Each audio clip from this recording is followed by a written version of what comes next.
नमस्कार। देखिए, अभी जो हम आपको क्वेश्चन कराएंगे वो सारे के सारे प्रीवियस हैं, रेलवे में पूछे गए हैं। देखिए, ये ग्रुप डी 17 सितंबर 2018 के 3rd शिफ्ट में पूछा गया है ना। तो ऐसे करके सारे के सारे जो है ना यहाँ पर प्रीवियस ही मिलेंगे। तो हम एक एक करके क्वेश्चन को पढ़ेंगे। कुछ न्यूमेरिकल्स होंगे और कुछ सब्जेक्टिव क्वेश्चन होंगे। ठीक है, चलिए बढ़ते हैं।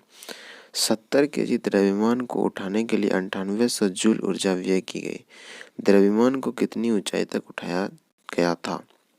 देखिए, इसका जो सूत्र होता है ना, इसमें P बराबर होता है mgh। ठीक है, तो यहाँ पर P बराबर हो गया है 9800 जूल और M कितना है, तो M है 70 kg और G का वैल्यू कितना होता है, G का वैल्यू 10 होता है। ऐसे तो 9.8 मीटर पर सेकेंड होता है, लेकिन सुविधा के लिए हम कितना लेते हैं, सुविधा के लिए हम 10 लेते हैं। देखिए, इसका क्या हो जाएगा, तो 7800 बराबर ये 9800 बराबर कितना बराबर, तो ये 9800 जो दिया है, तो 9800 इसका डिस्कशन देखते हैं थोड़ा सा। किसी वस्तु को h ऊंचाई तक उठाने के लिए में व्यय ऊर्जा वस्तु द्वारा किए गए कार्य के बराबर होती है, जो कि वस्तु के स्थितिज ऊर्जा के रूप में संचित हो जाता है। माना m द्रव्यमान की वस्तु को h ऊंचाई तक उठाने में व्यय ऊर्जा P है। यह P 9800 जूल है, m बराबर 70 kg है। स्थितिज ऊर्जा के सूत्र से P बराबर mgh, ये हो गया स्थितिज ऊर्जा का सूत्र। किसका हो गया, स्थितिज ऊर्जा का। अगर बात करते हैं गतिज ऊर्जा, कैनेटिक एनर्जी है ना, तो कैनेटिक एनर्जी बराबर होता है हाफ mv²। ठीक है, तो ये कैनेटिक एनर्जी का है, यानी कि गतिज ऊर्जा का है। तो यहाँ पर इसकी बात कर रहे थे, इसके आधार पर देखते हैं। गुरुत्वीय त्वरण कितना होता है, 10 मीटर पर सेकेंड स्क्वायर। ठीक है, तो देखिए h बराबर 9800 इंटू 70 इंटू 10 हो गया। h इधर आ गया और mg p के नीचे चला गया, तो p के नीचे mg। जब इसको कटाया गया तो ये कितना आ गया कट करके, h बराबर 14 मीटर। तो इसको कितना उठाया गया था, 14 मीटर उठाया गया था। कितना काम किया गया था, 9800 जूल काम किया गया था। 70 का जी द्रव्यमान था और 10 तो क्या था, ये जी था। चलिए अगला क्वेश्चन देखते हैं। अगला क्वेश्चन है, यदि बल लगाने पर कोई कार्य ना हो तो बल तथा विस्थापन के बीच का कोण होता है। तो बल और विस्थापन के बीच का कोण 90 डिग्री होता है। ठीक है, देखिए बल लगाने पर कोई कार्य ना हो तो बल तथा विस्थापन के बीच कितना कोण होता है, 90 डिग्री का। देखिए अब देखिए, जो बल का सूत्र, ये जो कार्य होता है ना, कार्य बराबर होता है W बराबर होता है बल गुना विस्थापन गुना कॉस थीटा। देखिए थीटा का मान कितना डिग्री होगा कि कोई कार्य नहीं हो रहा है, इसका मतलब 0 आ रहा है इसका वैल्यू। तो बल तो कुछ लगाया जा रहा है, विस्थापन कुछ होता हो। ये बल डिग्री का मान कितना होना चाहिए, तो डिग्री cos 90 डिग्री का वैल्यू कितना होता है, cos 90 डिग्री का वैल्यू होता है 0। इसका मतलब 0 कार्य हुआ है। तो 90 डिग्री जब cos का वैल्यू रखेंगे तो क्या हो जाएगा, 0। क्या आएगा इसका आंसर, 0 आ जाएगा। चलिए इसका डिस्कशन देख लेते हैं। डिस्कशन करें, भौतिक विज्ञान में कार्य का होना तभी माना जाता है जब किसी वस्तु पर बल लगने पर वह बल की दिशा में विस्थापित हो। यदि बल F तथा विस्थापन D के, विस्थापन यहाँ D लिया है, यहाँ पर विस्थापन हम S लिखे थे। ठीक है, चलिए D के बीच थीटा डिग्री का कोण हो तो बल का विस्थापन D की दिशा में घटक F cos थीटा होगा। अतः W बराबर F इंटू डी, यानी कि बल गुना विस्थापन, कार्य बराबर बल गुना विस्थापन cos थीटा। अब W बराबर 0 हो जाता है, तो F गुना D cos थीटा बराबर 0। तो यहाँ cos थीटा बराबर 0, तो थीटा बराबर कितना हो जाएगा, 90 डिग्री हो जाएगा, क्योंकि cos 90 डिग्री का मान होता है 0। अतः कार्य ना होने पर बल और विस्थापन के बीच का कोण कितना हो जाएगा, 90 डिग्री होगा। ठीक है, चलिए अगला क्वेश्चन है, पहाड़ से लुढ़कती हुई वस्तु में केवल स्थितिज ऊर्जा होता है, केवल घर्षण बल होता है, केवल गतिज ऊर्जा होता है, गतिज ऊर्जा और स्थितिज ऊर्जा दोनों होता है। तो इसमें क्या होगा, इसका आंसर गतिज ऊर्जा और स्थितिज ऊर्जा दोनों होता है। अगर कोई वस्तु पहाड़ पर से गिर रही है ना, तो देखिए ये पहाड़ है, ऐसे होता है पहाड़, इस पे लुढ़क करके गिर रही है। जब ये यहाँ पर अधित होगी तो ये वस्तु आगे भी बढ़ रही होगी, और अगर यहाँ से देखें तो ये धरती का आधार है, तो यहाँ से कुछ ऊंचाई भी, अगर वस्तु को यहाँ पर लेते हैं, यहाँ पर आया है तो यहाँ पर ऊंचाई है, ऊंचाई भी है, h है, और यहाँ से ग्रेविटी तो खींच ही रहा है उसको, तो ग्रेविटी भी है, और इस पिंड का द्रव्यमान तो कुछ होगा ही है, तो m भी है, g भी है, h भी है। तो mass into gravity into height क्या होता है, ये स्थितिज ऊर्जा का सूत्र होता है। तो इसका स्थितिज ऊर्जा हो गया। अगर बोलेंगे कि इसमें गतिज ऊर्जा कैसे होगा, तो गतिज ऊर्जा होता है हाफ एम भी स्क्वायर। तो इसमें मास तो है ही, द्रव्यमान तो इसका है ही, वजन तो इसका है ही। अब भी स्क्वायर, तो भी स्क्वायर क्या हो जाएगा इसका, तो इसमें लुढ़क रही है ना, तो किसी गति से लुढ़क रही होगी, तो गति इसका होगा, तो ये हो जाएगा हाफ एम बी स्क्वायर। इसमें गतिज ऊर्जा भी हो जाएगा, तो इसमें गतिज ऊर्जा और उसमें दोनों हो गया। देखिए इसको पूछा गया था आरआरबी ग्रुप डी 17 सितंबर 2018 थर्ड शिफ्ट में पूछा गया था। ठीक है, चलिए इस क्वेश्चन का डिस्कशन थोड़ा देख लेते हैं। पहाड़ से लुढ़कती हुई वस्तु पृथ्वी की सतह से ऊंचाई h पर होने के कारण स्थितिज ऊर्जा mgh से युक्त होगी तथा यह लुढ़क कर नीचे की ओर गतिमान भी रह रही है, अतः इसमें गतिज ऊर्जा भी होगी। अर्थात वस्तु v वेग से लुढ़क रही है तो इसकी गतिज ऊर्जा हाफ एम बी स्क्वायर होगी, और पहाड़ से लुढ़कती वस्तु कुल यांत्रिक ऊर्जा स्थितिज ऊर्जा प्लस गतिज ऊर्जा mgh plus half M V square. अतः यहाँ पर m वस्तु का द्रव्यमान, g पृथ्वी गुरुत्वीय त्वरण है। देखिए अगला क्वेश्चन, देखिए अगला क्वेश्चन है 750 वाट का एक विद्युतीय वॉशिंग मशीन का उपयोग 4 घंटे प्रतिदिन किया जाता है। एक दिन में मशीन द्वारा उपभोग की गई ऊर्जा क्या होगी। देखिए 750 का है, कितने वाट का है, 750, तो इसको पहले किलोवाट में बदलना पड़ेगा। तो 750 गुना कितना घंटा, 4 घंटा किया जा रहा है। तो देखिए यूनिट क्या होता है, यूनिट होता है किलोवाट घंटा में, तो किलो में इसको लाना है, तो किलो में लाने के लिए 1000 से भाग देंगे। चलिए 1000 से भाग देते हैं, इस तरह से करेंगे। अब देखिए 10 यहाँ पर है, 25 या 75, 25 चौके 100, 4 से 4 कट गया, क्या आया हमारा आंसर, 3 आया। तो 3 यूनिट इसका सही आंसर होगा। ये देखिए ग्रुप डी के परीक्षा में पूछा गया था 2018 में 23 सितंबर को। ठीक है, इसका डिस्कशन भी पढ़ लेते हैं। विद्युत ऊर्जा को हम किलोवाट घंटा में व्यक्त करते हैं तथा 1 किलोवाट घंटा बराबर 1 यूनिट। प्रश्न में मशीन की शक्ति बराबर 750 वाट है, तो इसको किलोवाट में बदल लिए, पहले वाट में था, अब इसको क्या कर लिए, किलोवाट में बदल लिए। अब देखिए किलोवाट को जैसे घंटा से गुना कर देंगे तो आ जाएगा, अतः मशीन का शक्ति गया, इसको कटाएं 3/4 आ गया। अब इसको 4 से गुना करेंगे तो 4 4 कट जाएगा, 3 यूनिट का आंसर हो जाएगा। ठीक है, चलिए अगला देखिए क्या क्वेश्चन है।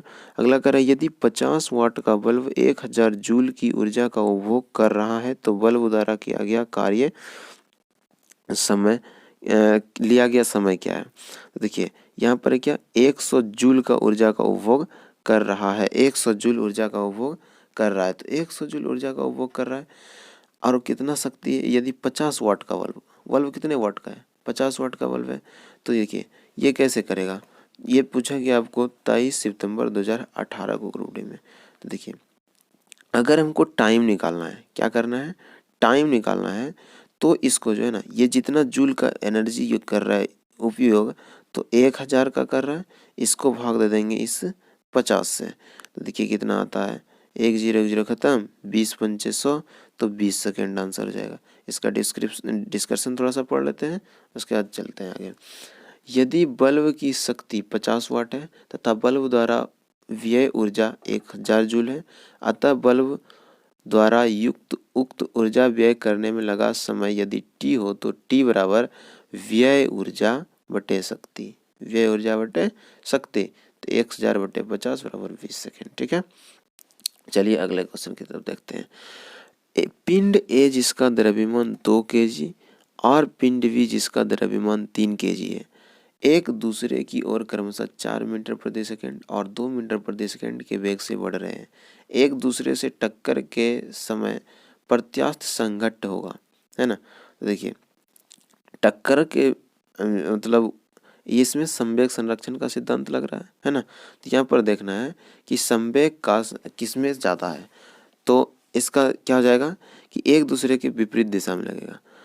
आप देखिए एक यहाँ पर पिंड है, एक यहाँ पर पिंड है, ये दोनों पिंड, ये इधर जा रहा है, ये इधर जा रहा है, क्या कर रहा है, एक पिंड जिसका द्रव्यमान 2 kg, एक का 2 kg द्रव्यमान है, बी पिंड जिसका द्रव्यमान 3 kg, इसका 3 kg है, एक दूसरे की ओर क्रमशः 4 मीटर और 2 मीटर, ये 4 मीटर प्रति सेकंड से जा रहा है और ये 2 मीटर प्रति सेकंड से जा रहा है, वेग से बढ़ रहा है।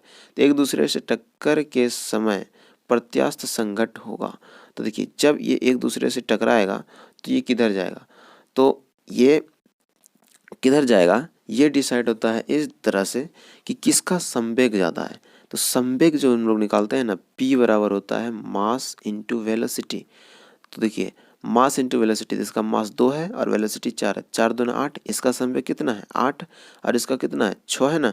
तो टक्कर जब हो जाएगा तो टक्कर के बाद ये इसका संवेग अगर ज़्यादा है और ये इधर की ओर जा रही है तो ये दोनों मिल करके इस तरफ जाएगा। ठीक है, दोनों मिल करके किस तरफ जाएगा, इस तरफ जाएगा।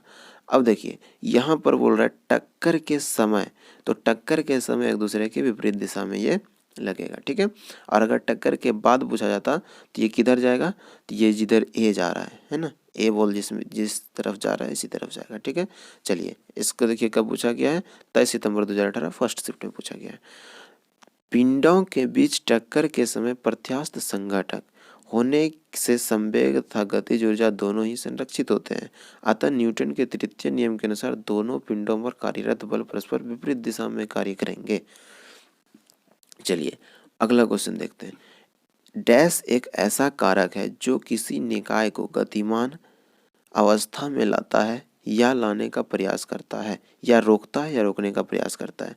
तो इस बल का डिफिनेशन आप पढ़ेंगे है ना।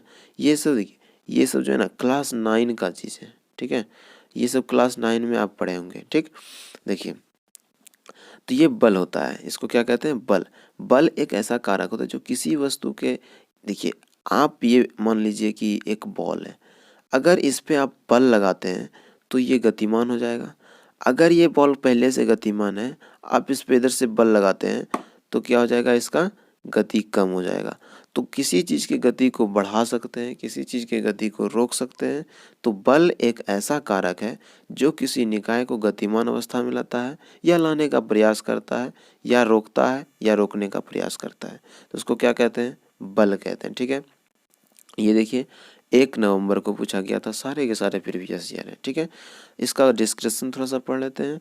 डिस्कशन कर रहे हैं कि न्यूटन के गति विषयक प्रथम तथा द्वितीय नियमों में भी बल एवं इसके प्रभाव की स्पष्ट जानकारी प्राप्त होती है। न्यूटन के गति के प्रथम नियम से यह स्पष्ट किया गया है कि किसी वस्तु विराम अवस्था अथवा गति अवस्था में तब तक कोई परिवर्तन नहीं जब तक उस पर कोई बाह्य बल न लगे। अर्थात बल किसी विराम वस्तु में गति उत्पन्न कर सकता है एवं गतिमान वस्तु की गति को बढ़ा सकता है या इसे रोक भी सकता है।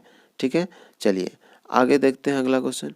भूतल से 6 मीटर ऊपर स्थित 10 केजी द्रव्यमान की एक वस्तु में निहित ऊर्जा कितना होगा। जी का मान लेना है 9.8। ठीक है, चलिए भूतल से 6 मीटर ऊपर है 10 केजी द्रव्यमान में, तो इसका निकालेंगे mgh। क्या निकालेंगे, mgh। mgh क्या होता है, ये होता है क्या, स्थितिज ऊर्जा। तो देखिए 10 kg है m, तो 10 गुना g कितना है, g 9.8 गुना 9.8 गुना हाइट कितना है 6। तब देखिए 9.8 करेंगे तो ये 98 गुना 6, 10 से इसको गुना करें 98 हो गया और ये 6, तो 8 का 48, 8 8 का 48 का 8 बचा 4, 9 6 की 54, 4 54 4 58। तो देखिए 588 किस ऑप्शन में है, तो देखिए यहाँ पर 588 जूल मिल गया। तो ये हो जाएगा हमारा सही आंसर। ठीक है, चलिए इसका डिस्कशन देख लेते हैं। ये क्या पूछा गया है, पूछा गया 25 सितंबर 2018 को। चलिए क्या है, m द्रव्यमान की एक वस्तु की पृथ्वी तल से ऊंचाई h पर स्थित ऊर्जा का मान mgh होता है। यहाँ पृथ्वी का गुरुत्वीय त्वरण है। प्रश्न में m बराबर 10 kg, h बराबर 6 मीटर, g बराबर 9.8 मीटर पर सेकंड स्क्वायर। अतः वस्तु में निहित ऊर्जा स्थितिज ऊर्जा mgh हो जाएगा। mgh हो जाएगा, 9.8 को मल्टीप्लाई किया तो आ गया हमारा आंसर।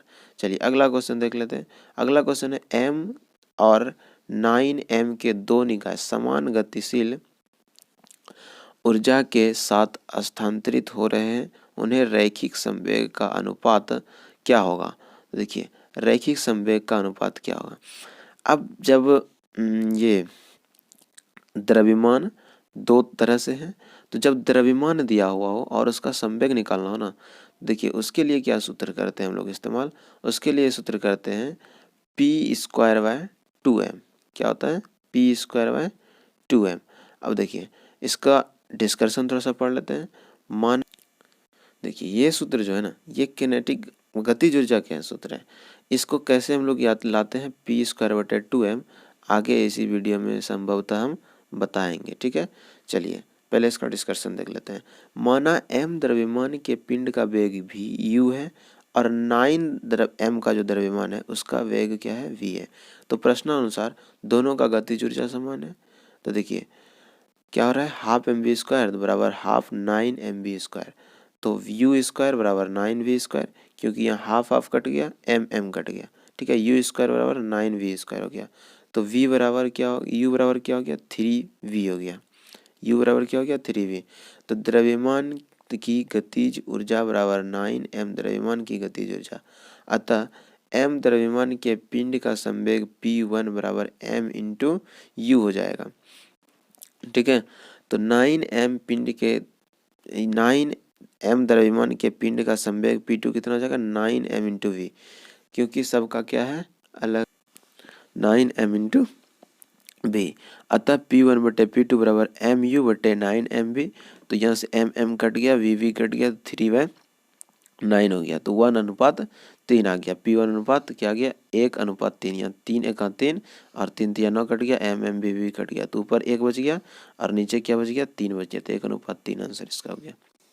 ठीक है, जरा सब देख लेते हैं ये p²/2m वाले को। देखिए कैनेटिक एनर्जी जो होता है ये होता है हाफ mv²। ठीक है, कोई दिक्कत नहीं। अब इसको हम mv को ऊपर लिखते हैं mv²/2 हो गया, कोई दिक्कत नहीं है। अब देखिए ऊपर भी हम क्या करते हैं, m से मल्टीप्लाई कर देते हैं और नीचे भी हम m से मल्टीप्लाई कर देते हैं। ठीक है, ऊपर नीचे m से मल्टीप्लाई करते हैं। देखिए ऊपर क्या हो गया, m गुना m, तो m² v² हो गया, बटे नीचे क्या हो गया, 2m हो गया। ठीक है, कोई दिक्कत नहीं, ध्यान से देखिएगा। m गुना v, m² गुना v², तो इसको लिख सकते हैं mv गुना mv लिख सकते हैं, अब बटे 2m हो गया। ठीक है, m को कटाना नहीं है क्योंकि गुना किए थे, इसीलिए यहाँ ऊपर नीचे m आया। देखिए a को यहाँ mv है, a को यहाँ mv है, तो mv क्या होता है, p बराबर mv होता है। p क्या होता है, संवेग, संवेग बराबर मास इंटू वेलोसिटी। और देखिए p into p bye 2m, तो p इंटू p क्या हो गया, p² क्या हो गया, p²/2m हो गया। तो p²/2m होता है। ठीक है, ये क्या होता है, तो ये होता है तब निकाला जाता है जब संवेग दिया हो और द्रव्यमान दिया हो और इसका क्या निकालना हो, गतिज ऊर्जा निकालना हो। ठीक है, चलिए ये सब अलग अलग सूत्र हैं, इसका इस्तेमाल आगे होगा आपको। अगला क्वेश्चन देख लेते थोड़ा सा। मशीन द्वारा निरंतर विद्युत प्रदान किए जाने पर एक वस्तु सीधी रेखा में आगे बढ़ती है, परंतु वस्तु द्वारा समय t में पार की गई दूरी अनुपातिक होती है। तो ये इसका सी आंसर हो जाएगा। ठीक है, t का पावर 3/2। चलिए इसका डिस्कशन थोड़ा बहुत ही लंबा है, देख लेते हैं। देखिए इसका डिस्कशन यहाँ से शुरू हुआ है। ठीक है, और ये कुल मिला करके यहाँ तक आ गया है। देखिए इसका डिस्कशन बहुत ही लंबा है ना, तो इसका लास्टली आंसर देखिए क्या है। अतः दूरी s t पर पावर 3/2 के अनुपाती है। ठीक है, तो ये हो गया, इसका आंसर क्या हो गया था, t पर पावर 3/2। ठीक है, चलिए अगला क्वेश्चन देखते हैं। यदि बल F किसी वस्तु पर विस्थापन s की दिशा में लग रहा है तो कार्य W का समीकरण क्या होगा। देखिए बताए थे W बराबर क्या होता है, F इंटू एस होता है, और कॉस थीटा भी साथ में लगता है। तो कॉस थीटा का जब मान क्या होता है कॉस थीटा का मान जब 0 डिग्री हो तो उसका वैल्यू क्या रहता है, 1 हो जाता है। तो F इंटू एस सिर्फ हो जाता है। ठीक है, तो एफ एस हो जाएगा। इसका देखते हैं। हम जानते हैं किसी कार्य का परिभाषा अनुसार यदि किसी वस्तु पर बल लगने से यदि यह बल की दिशा में विस्थापित हो तो कार्य होता है, एवं इस कार्य का मान वस्तु पर लगे बल तथा विस्थापन के गुणनफल के बराबर होता है। अतः वस्तु पर F बल लगाने से यदि वह बल की दिशा में s मान तक विस्थापित होती है तो वस्तु द्वारा किया गया कार्य W बराबर F इंटू एस होता है, विस्थापन बल गुना विस्थापन। ठीक है, अगला क्वेश्चन 24। गतिज ऊर्जा और स्थितिज ऊर्जा का योग क्या होता है? तो गतिज ऊर्जा और स्थितिज ऊर्जा के योग को यांत्रिक ऊर्जा कहते हैं, ठीक है। इसके पहले भी ये आया था, ठीक है। वहाँ पर क्या था लिखा हुआ, mgh प्लस हाफ mv²। इसको क्या बोलते हैं? यांत्रिक ऊर्जा बोलते हैं। क्या बोलते हैं? यांत्रिक ऊर्जा बोलते हैं। यदि किसी वस्तु यांत्रिक ऊर्जा वस्तु की गतिज ऊर्जा तथा स्थितिज ऊर्जा के योग के बराबर होती है, अर्थात यांत्रिक ऊर्जा बराबर गतिज ऊर्जा प्लस स्थितिज ऊर्जा। चलिए 25 नंबर, यदि भूमि से 8 मीटर की ऊंचाई पर 20 केजी द्रव्यमान के एक पिंड में निहित ऊर्जा कितनी होगी? जी बराबर कितना लेना है? 10 लेना है। देखिए कितना ऊंचाई पर है? 8 मीटर की ऊंचाई पर है। देखिए इसमें क्या है कि C 1600 जूल इसका करेक्ट आंसर होगा। आपको ये क्वेश्चन पहले भी करा चुके हैं हम। 8 मीटर ऊंचाई तो 8 गुना 20 केजी द्रव्यमान तो 20 गुना 10 लेना है इसका, तो 8 दुना 16 पर 2 जीरो 1600 जूल हो गया, ठीक है। इसका डिस्कशन पढ़ लेते हैं। यदि किसी m द्रव्यमान के पिंड पृथ्वी तल से h ऊंचाई पर स्थितिज ऊर्जा u का मान mgh होता है, अर्थात u बराबर mgh, m 20 केजी, h 8, गुरुत्वीय त्वरण g बराबर 10 मीटर पर सेकंड स्क्वायर, अतः वस्तु में निहित ऊर्जा u बराबर 20 गुना 10 गुना 8 बराबर 1600 जूल हो जाएगा, ठीक है। इस तरह से आप कर सकते हैं, ऐसे क्वेश्चंस को आराम से बना सकते हैं, ठीक है। चलिए आप थोड़ा सा इस वीडियो को शेयर कर दिया कीजिए, है ना। आप बहुत कम शेयर करते हैं, ताकि हमारा मोटिवेशन बढ़ेगा और इससे भी अच्छे अच्छे वीडियो को हम रिकॉर्ड करके आपको देंगे, ठीक है। चलिए फिर अगले वीडियो मिलेंगे, तब तक के लिए क्या कीजिए, आप हमारे चैनल को सब्सक्राइब कर दीजिए और वीडियो को शेयर करिए, ठीक है। चलिए मिलते हैं फिर।